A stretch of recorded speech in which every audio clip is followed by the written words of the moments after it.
Approach ചെയ്ത് കഴിഞ്ഞപ്പം അവർ പറഞ്ഞത് ഇങ്ങനെയാണ്, ചില അഡ്ജസ്റ്റ്മെന്റുകൾ ചെയ്യേണ്ടി വരും, ചിലപ്പോൾ ഇങ്ങനെ കിടന്നു കൊടുക്കേണ്ടി വരും, അല്ലെങ്കിൽ പൈസ ആയിട്ട് കൊടുക്കേണ്ടി വരും എന്നുള്ളതൊക്കെയാണ് അവരും പറഞ്ഞത്. ബിഗ് ബോസിന്റെ പുറകിൽ കിടക്കുന്ന പല മോശം കാര്യങ്ങൾ ഇന്നലെ പുറത്തു പോകുന്നുണ്ട്. അഖിൽ മാരാർ വന്നിട്ടുണ്ട്. അപ്പൊ ഈ അഖിൽ പറഞ്ഞതിനകത്ത് ഏറ്റവും കൂടുതൽ ഇത്തിരി വിവാദമായ വിഷയങ്ങൾ എന്ന് പറഞ്ഞു കഴിഞ്ഞാൽ ഇപ്പൊ സ്ത്രീകളോടാണെങ്കിൽ ലൈംഗികരമായിട്ട് അവരെയൊക്കെ ഉപയോഗിക്കുന്ന രീതിക്ക് പല കാര്യങ്ങളും ഈ ബിഗ് ബോസിന്റെ ടീമിന്റെ ഭാഗത്തു നിന്നൊക്കെ ഉണ്ടായി. എന്നിട്ട് അതുമൂലം ഇവർക്ക് ഇപ്പൊ ചാൻസ് കിട്ടുക, ബിഗ് ബോസിനകത്ത് ഇപ്പൊ കണ്ടസ്റ്റന്റ് ആയിട്ട് വിളിക്കുക, അപ്പൊ അതിനുവേണ്ടി നിങ്ങൾ ഓരോ ദിവസം ഞങ്ങളുടെ കൂടെ വരുമോ എന്നൊക്കെ ഉള്ള രീതിക്കുള്ള പല അതേപോലെ തന്നെ പലരോടും കാശ് മേടിക്കുക. അപ്പൊ ഇതേപോലുള്ള പല കാര്യങ്ങളുമാണ് അഖിൽ മാരാർ പറഞ്ഞത്. അപ്പൊ ഈ അഖിൽ മാരാർ പറഞ്ഞപ്പോൾ ഉണ്ടായൊരു വിഷയം വന്നതെന്ന് പറഞ്ഞു കഴിഞ്ഞാൽ പുള്ളി ഇത് ജനറലൈസ് ചെയ്ത് പറയുന്ന പോലെ ആയിപ്പോയി. അതായത് എല്ലാവരും ബിഗ് ബോസിനകത്ത് പോകുന്നത് ഇതേപോലെയാണെന്നുള്ളൊരു സാധനം ആൾക്കാരിലേക്ക് ഇൻഡയറക്ട്ലി കൊടുക്കാനായിട്ട് അഖിൽ മാരാറിന് ഈ ഒരു സംഭവം കൊണ്ട് പറ്റി.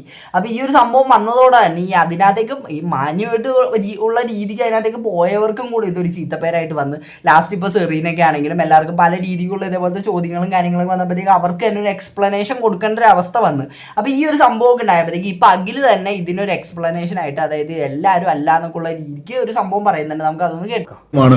ഞാൻ ഇന്നലെ വളരെ കൃത്യമായി സംസാരിച്ചപ്പോൾ പറഞ്ഞതാണ്, പല മത്സരാർത്ഥികളെയും എല്ലാ മത്സരാർത്ഥികളെയും എന്ന് ഞാൻ ഒരു സ്ഥലത്തും പറഞ്ഞിട്ടില്ല. അതായത് ബിഗ് ബോസിലേക്ക് ഒരാളെ സെലക്ട് ചെയ്യുന്നത് എൻഡമോൾ ഷൈൻ എന്ന് പറയുന്ന കമ്പനിയുടെ ആൾക്കാരും ഏഷ്യാനെറ്റിന്റെ ഭാഗത്തു നിന്നുള്ള ആൾക്കാരും കൂടെ ചേർന്നാണ്. ഏകദേശം ഒരു 6-7 പേരടങ്ങുന്ന ഒരു പാനലാണ്. ഇതിൽ ഏറെക്കുറെ സെലക്ടായി എന്ന് കാണുന്ന ചില സ്ത്രീകളെ ഇവരുടെ ഞാൻ ഈ പേര് ഇപ്പോ ഞാൻ പറയുന്നില്ല, ആ പേര് ഇവന്മാരുടെ ഭാഗത്ത്, കാരണം ഇവർ ഈ തെറ്റ് ചെയ്തിട്ടുണ്ട് എന്നുള്ള കാര്യം ഇവർക്ക് 100% ഉറപ്പാണ്. കൃത്യമായിട്ട് ഇവർ ആരെയൊക്കെ വിളിച്ചുകൊണ്ട് പോയിട്ടുണ്ട്, എന്തൊക്കെ ചെയ്തിട്ടുണ്ട് എന്നുള്ള കാര്യങ്ങളൊക്കെ തന്നെ ഇവർക്ക് 100% ഉറപ്പാണ്. ചിലപ്പോൾ ഈ പോയിട്ടുള്ള എല്ലാ സ്ത്രീകളും ഇനി പറയണം, ധൈര്യമൊന്നും കാണിക്കണമെന്നൊന്നുമില്ല. പക്ഷെ അവർക്ക് ഉറപ്പാണ്, അവന്മാർ കാണിച്ചിട്ടുള്ള എല്ലാ നെറുകേടുകളും അവന്മാർക്ക് ഉറപ്പായിട്ടുള്ളിടത്തോളം കാലം അവന്മാർക്ക് ഞാൻ ഈ പറയുന്നത് കൃത്യമായിട്ട് മനസ്സിലാവും. ഇനി രണ്ടാമത്തെ കാര്യം, അപ്പൊ ഇവരുടെ പരിപാടി എന്ന് പറഞ്ഞാൽ ഈ സെലക്ട് ആയിട്ടുണ്ട്, അതായത് സെലക്ഷൻ പാനലിൽ ആരെങ്കിലും സെലക്ട് ആയിട്ടുണ്ട് എന്ന് ഇവർക്ക് മനസ്സിലാവുന്ന സമയത്ത് ഒരു ചൂണ്ടയുമായിട്ട് ഇവർ ഇറങ്ങും. പക്ഷേ ഈ മത്സരാർത്ഥികൾക്ക് അറിയില്ലല്ലോ തങ്ങൾ സെലക്ട് ആയിട്ടുണ്ടോ ഇല്ലയോ എന്നുള്ള കാര്യമൊന്നും പല മത്സരാർത്ഥികൾക്കും അറിയത്തില്ല. പക്ഷെ അവരെ 100% അവർ ഓൾറെഡി സെലക്ട് ആയിരിക്കും.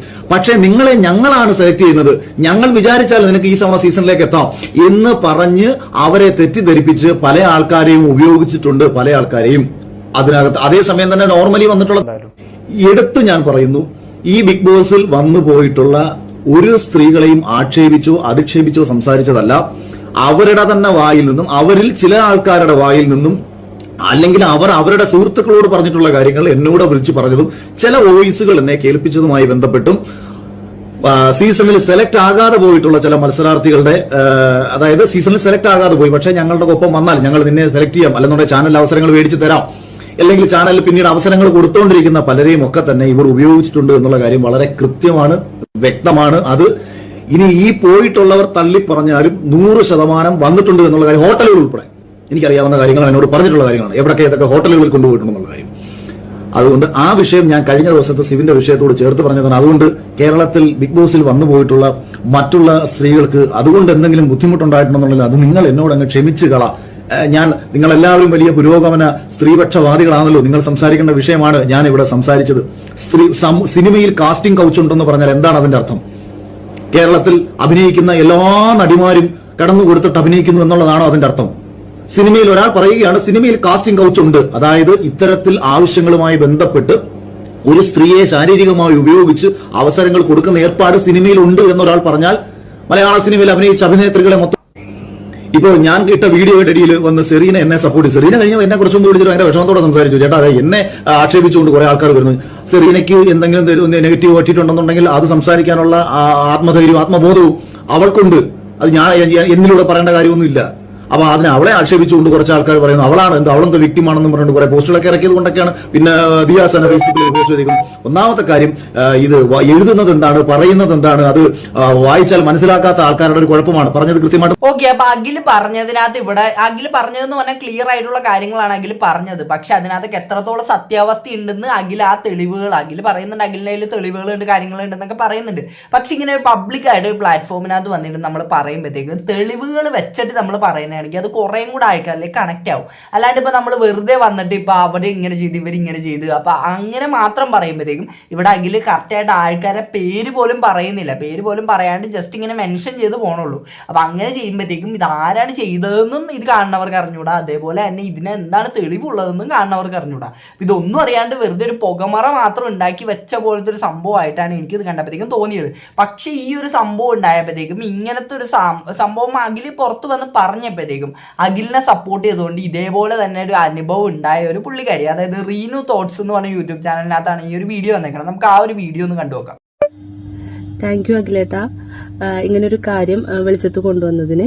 കാരണം ഞാൻ ബിഗ് ബോസ് ഷോയിലേക്ക് വരാൻ ആഗ്രഹിച്ചിട്ടുണ്ടായിരുന്നു. ആ സമയത്ത് നമ്മൾ ഫെയിം ഒന്നും അല്ലാത്തത് കൊണ്ട് തന്നെ എങ്ങനെ വരും എന്നുള്ളതൊന്നും നമുക്ക് അറിയില്ലായിരുന്നു. അപ്പൊ അതുകൊണ്ട് തന്നെ ഒരു മീഡിയയിൽ വർക്ക് ചെയ്യുന്നതിന്റെ ഒരു സുഹൃത്ത് വഴി അപ്രോച്ച് ചെയ്തപ്പോൾ അപ്രോച്ച് ചെയ്ത് കഴിഞ്ഞപ്പോൾ അവർ പറഞ്ഞത് ഇങ്ങനെയാണ്, ചില അഡ്ജസ്റ്റ്മെന്റുകൾ ചെയ്യേണ്ടി വരും, ചിലപ്പോൾ ഇങ്ങനെ കിടന്നു കൊടുക്കേണ്ടി വരും, അല്ലെങ്കിൽ പൈസ ആയിട്ട് കൊടുക്കേണ്ടി വരും എന്നുള്ളതൊക്കെയാണ് അവരും പറഞ്ഞത്.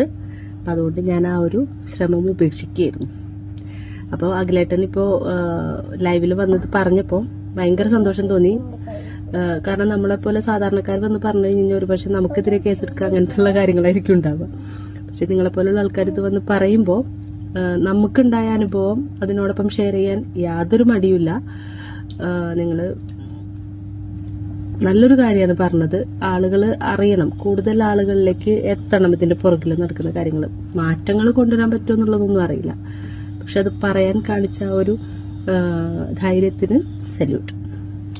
പുള്ളിക്കാരി അത് പറയാൻ കാണിച്ച ആ ഒരു മനസ്സുണ്ടല്ലോ, അതായത് ഇപ്പൊ അതേപോലത്തെ പല ചോദ്യങ്ങളും, അതായത് നിങ്ങൾ ഇങ്ങനെ ഒരു അഡ്ജസ്റ്റ്മെന്റ് ചെയ്ത് കഴിഞ്ഞാൽ നിങ്ങൾ ഇതേപോലെ ഒരു പരിപാടി ഇതിനകത്തൊക്കെ എടുക്കാം എന്നൊക്കെ പറയുമ്പോഴത്തേക്കും പലരും ഇതേപോലെയുള്ള കാര്യങ്ങൾ പുറത്ത് പറയാനായിട്ട് മടിക്കും. പക്ഷെ അങ്ങനെ മടിക്കാൻ പാടില്ല എന്നേ ഞാൻ പറയുള്ളൂ. എല്ലാവരും ഈ പുള്ളിക്കാരനെ പോലെ ആവണം. കാര്യം അവർക്കൊരു അങ്ങനത്തെ ഒരു അനുഭവം ഉണ്ടായപ്പോഴത്തേക്കും ഇപ്പൊ ഈ അഖിൽമാരാർ പറഞ്ഞപ്പോഴാണെങ്കിൽ അവർക്കൊരു ധൈര്യം വന്ന്, അതായത് ഇപ്പൊ അഖിൽമാരാർ അങ്ങനെ പറയുമ്പോഴത്തേക്കും ഞാൻ അതിനകത്തൊരു വിക്ടിമ അല്ലെങ്കിൽ എനിക്ക് അതേപോലെ ഒരു ചോദ്യം വന്നിട്ടുണ്ട്, അപ്പൊ അതുകൊണ്ട് തന്നെ ഞാനത് റിയാക്ട് ചെയ്യണം എന്നുള്ളത് കൊണ്ട് പുള്ളിക്കാരി അത് വന്ന് ഇത് പറഞ്ഞപ്പോൾ തന്നെ നമുക്കതിൽ നിന്ന് വ്യക്തമാണ് ഈ ബിഗ് ബോസ് എന്ന് പറഞ്ഞ പരിപാടി ഇതിന്റെ പുറകിൽ എന്തൊക്കെയാണ് നടക്കുന്നത്. കാര്യം ഇമാതിരി ഊള പരിപാടിയൊക്കെ നടത്തിയിട്ടാണ് യുവന്മാർ ഇതിനകത്തേക്ക് ആളെ എടുക്കുന്നതും. അതായത് എല്ലാവരും അങ്ങനെയാണെന്നല്ല ഞാൻ പറയുന്നത്, പക്ഷേ ഇതിന്റെ പറവിൽ ഇങ്ങനത്തെയും പരിപാടികൾ നടക്കുന്നുണ്ട്. ഇപ്പൊ അതിന്റെ ഉള്ളിലേക്ക് കയറിപ്പോയേക്കുന്ന കണ്ടസ്റ്റന്റുകളിൽ ഇങ്ങനെ കയറിപ്പോയേക്കുന്നവരും ഉണ്ടാവും. ഞാൻ പറഞ്ഞതാണ്, ഏഷ്യാനെറ്റിനെ പറ്റിക്കുകയാണ് ഇവരെന്ന് പറഞ്ഞതാണ്.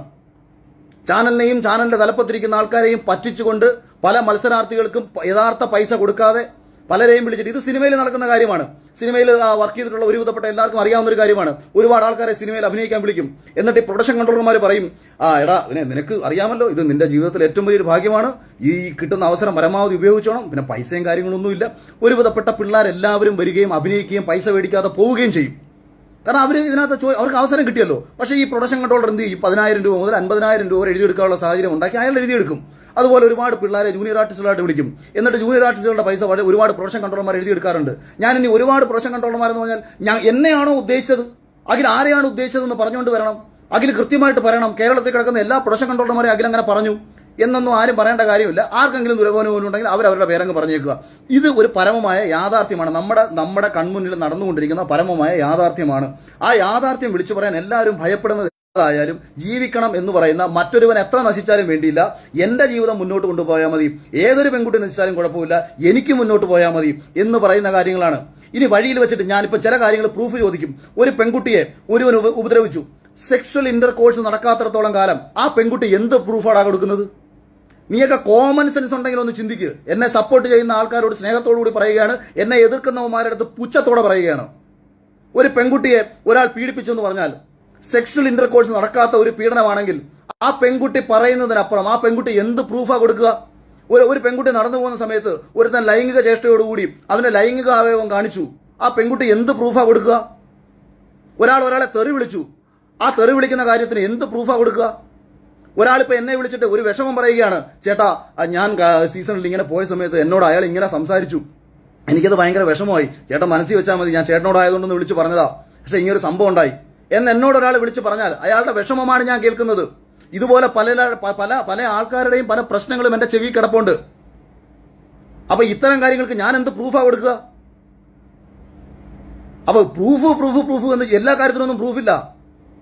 അനുഭവിക്കപ്പെട്ടവനുണ്ട്, അതിനാകെ എനിക്ക് ചെയ്യാൻ പറ്റുന്ന ഒരു കാര്യം എന്ന് പറയുന്നത് ഇത്തരക്കാരെ നിയമത്തിന്റെ മുമ്പിൽ ശിക്ഷിക്കാൻ എനിക്ക് പറ്റത്തില്ല. കാര്യം എന്താണെന്ന് ചോദിച്ചു കഴിഞ്ഞാൽ ഇന്നലകളിൽ ഇവർക്കൊപ്പം പോയിട്ടുള്ള ആൾക്കാർ ഇവരാരും തന്നെ ഒരു കാരണവശാലും ഇനി വരത്തില്ല. ഇനി ഒരു കാരണവശാലും വരത്തില്ല. കാരണം അത്രയേറെ സ്വാധീനങ്ങൾ ഇവർക്കുണ്ട്. അവരത് ചെലുത്തും. അത് ഉപയോഗിച്ചുകൊണ്ട് പലവിധ വർക്കുകളും നമുക്കെതിരെ നടത്തും. പിന്നെ ചോദിക്കുന്നവന്മാർക്കും എനിക്കെതിരെ ഏതെങ്കിലും രീതിയിൽ പറയാൻ ആഗ്രഹിക്കുന്ന സ്ത്രീകളുണ്ടെന്നുണ്ടെങ്കിൽ, അതായത് നിങ്ങൾ മനസ്സിലാക്കേണ്ട കാര്യം, നിങ്ങൾ പറയണം ഇവർക്കെതിരെ, നിങ്ങൾ പോയി പറയണം, നിങ്ങൾ ഏഷ്യാനെറ്റിൽ പോയി പറയണം, കംപ്ലൈന്റ് ഇവർക്കെതിരെ അന്വേഷണം പ്രഖ്യാപിക്കാൻ പറയണം. അല്ലെങ്കിൽ എനിക്കിനി ആകെ ചെയ്യാൻ പറ്റുന്ന കാര്യം ഇപ്പം ഒരു ചാനലിലെ കാര്യമാണ്, DGPക്ക് ഒരു കംപ്ലൈന്റ് കൊടുക്കാം. പക്ഷെ അങ്ങനെ കംപ്ലൈന്റ് കൊടുത്താലും എന്നെ പീഡിപ്പിക്കാത്തടത്തോളം കാലം എനിക്ക് പോയി അവിടെ മൊഴി കൊടുക്കാൻ പറ്റുമോ? ഇതാരെയും പീഡിപ്പിക്കാമല്ലോ. കാര്യസാധ്യത്തിന് വേണ്ടിയിട്ട് പലവിധ കാരണങ്ങൾക്കും ഒത്തുനിന്നു കൊടുത്ത ആൾക്കാർ. പിന്നെ ഇതിനകത്ത് കാശ് മേടിച്ചിട്ട് PR ചെയ്യുന്ന ആൾക്കാരെടുത്തും ഏഷ്യാനെറ്റിന്റെ ആൾക്കാരുടെ കയ്യിൽ നിന്ന് കാശ് മേടിച്ചിട്ട് PR ചെയ്യുന്ന ആൾക്കാർ, നിന്റെയൊക്കെ അമ്മയെ നിന്റെയൊക്കെ പെങ്ങളെയും ഇവനൊക്കെ പീഡിപ്പിച്ചാലും നീയൊക്കെ കാശ് മേടിച്ച് PR ചെയ്യുന്ന ടീമുകളാണെന്ന് അറിഞ്ഞുകൊണ്ട് തന്നെ പറയുന്നത്. നിന്നെയൊക്കെ അറിഞ്ഞുകൊണ്ട് തന്നെ പറയുന്നത്. പേര് പറയണ പേര്, എനിക്കൊരുത്തന്റെ പേര് പറയാം. ഞാൻ എവിടെ പേര് പറയണം? ഞാൻ നിന്റെയൊക്കെ അടുത്ത് പേര് പറയേണ്ട കാര്യം എന്തോ എനിക്ക്? നിന്റെയൊക്കെ മുന്നിലാണോ ഞാൻ പേര് പറയേണ്ടത്? എന്നെ വിശ്വസിക്കുന്ന ആൾക്കാർക്കറിയാം ഞാൻ പറയുന്നതിനകത്ത് സത്യമുണ്ടോ കള്ളമുണ്ടോ എന്നുള്ള കാര്യം. ആരാ എന്താണെന്ന് അറിഞ്ഞുകൂടാത്ത ഏഷ്യാനെറ്റിനകത്ത് 1000 സ്റ്റാഫുകൾ ഉണ്ടെന്നുണ്ടെങ്കിൽ അതിൽ 998 സ്റ്റാഫിനും ഞാൻ ഈ പറഞ്ഞ കാര്യങ്ങൾക്ക് വേദന വരത്തില്ല. ഞാൻ ആർക്കെതിരെയാ പറഞ്ഞെന്നുള്ള കാര്യം ആ 2 പേർക്ക് വളരെ കൃത്യമായിട്ട് അറിയാം. പിന്നെന്താ പ്രശ്നം? ഏഷ്യാനെറ്റിൽ ഏതെങ്കിലും ഒരു സ്റ്റാഫ് വന്നിട്ട് പറഞ്ഞോ അഖിൽ ആരെയാണ് ഉദ്ദേശിച്ചതെന്ന് പറയൂ, ആരെയാണ് ഉദ്ദേശിച്ചതെന്ന് പറയൂന്ന്? പറയത്തില്ല. ആ what you said is exactly correct എന്ന് പറഞ്ഞുകൊണ്ടാണ് അദ്ദേഹം എനിക്ക് മെസ്സേജ് അയച്ചത്. ഇതുപോലെ പല കാര്യങ്ങളും. അപ്പൊ നിങ്ങളെ മുന്നിൽ ഈ പേര് വിളിച്ചു പറഞ്ഞ് ഇവരെ പൊതുമധ്യത്തിൽ നാറ്റിക്കാനല്ല എന്റെ ഉദ്ദേശം. എനിക്ക് വ്യക്തമായൊരു ലക്ഷ്യമുണ്ടാവും. എന്റെ ലക്ഷ്യമെന്ന് പറയുന്നത് ഇത്തരക്കാരെ ഇത്തരം കാര്യങ്ങളിൽ നിന്ന് മാറ്റി നിർത്തുക എന്നുള്ളതാണ്. ചാനലിൽ തന്നെ പ്രവർത്തിച്ച ഒരു പെൺകുട്ടി ഇവർക്കെതിരെ ആരോപണം ഉന്നയിക്കുകയും അത് പൊതുമധ്യത്തിൽ വാർത്തയാവുകയും ചെയ്തിട്ട് നീയൊക്കെ എന്തോ കോപ്പി ചെയ്തടാ. ഞാനിപ്പോ സ്റ്റോറി ഇട്ടിട്ടുണ്ട്. നിനക്കൊക്കെ എന്തെങ്കിലും നീതി നേടി കൊടുക്കാൻ പറ്റുമോ? പേരുണ്ട് അതിനകത്ത്. നിനക്കൊക്കെ നീതി നേടി കൊടുക്കാൻ പറ്റുമോ? PR-ഉം കോപ്പും കമന്റും കൊണ്ട് ഇറങ്ങുന്നതിന് മുമ്പ് വല്ലവന്റെ കാശും പേടിച്ച് എച്ചിത്തരം കാണിച്ചിട്ട് സ്വന്തം നിന്റെ വായി നല്ലതൊന്നും വരത്തില്ല. നാണവമാനമില്ലാത്ത നാറികളെ നീയൊക്കെ കമന്റ് ഇടാൻ തുലിക്കുന്ന നടക്കുന്നു. ആർക്കെതിരെ ഉണ്ടാക്കാൻ നടക്കുന്നു? ഞാൻ ആർക്ക് വേണ്ടി പറഞ്ഞു? നഷ്ടങ്ങൾ മാത്രം ഏറ്റെടുത്തുകൊണ്ട് സിനിമ പൂർണ്ണമായും വേണ്ടെന്ന് വെച്ചുകൊണ്ട് ഞാൻ പറയുന്ന കാര്യത്തിന് എന്റെ ആത്മബോധവും എന്റെ നീതിബോധവും എന്നുള്ള ഉറച്ച വിശ്വാസം കൊണ്ട് ഞാൻ പറയുന്ന വിഷയങ്ങൾ 100% ശരിയാണെന്നുള്ള ബോധ്യമുണ്ടായതുകൊണ്ട് തന്നെയാണ് പറയുന്നത്. അപ്പൊ ഇതേപോലുള്ള കാര്യങ്ങളൊക്കെ പുറത്തു പോകണമെന്ന് അഖിൽമാരാറിന് ഒരു ബിഗ് സല്യൂട്ട് കൊടുത്തിട്ട് തന്നെ ഞാൻ ഇന്നത്തെ വീഡിയോ വെച്ച് നിർത്തുകയാണ്. അപ്പൊ ഈ വീഡിയോ ഇഷ്ടപ്പെടാൻ മാത്രമല്ല സബ്സ്ക്രൈബ് ചെയ്യാം. എല്ലാവർക്കും അടുത്തൊരു വീഡിയോ കാണുന്നവർക്ക് tata bye bye. See U.